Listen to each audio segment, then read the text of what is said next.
એનું મન ભરાઈ ગયું હવે મન બોલતી નથી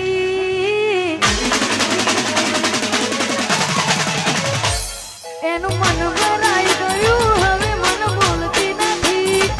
રોજ રહેતી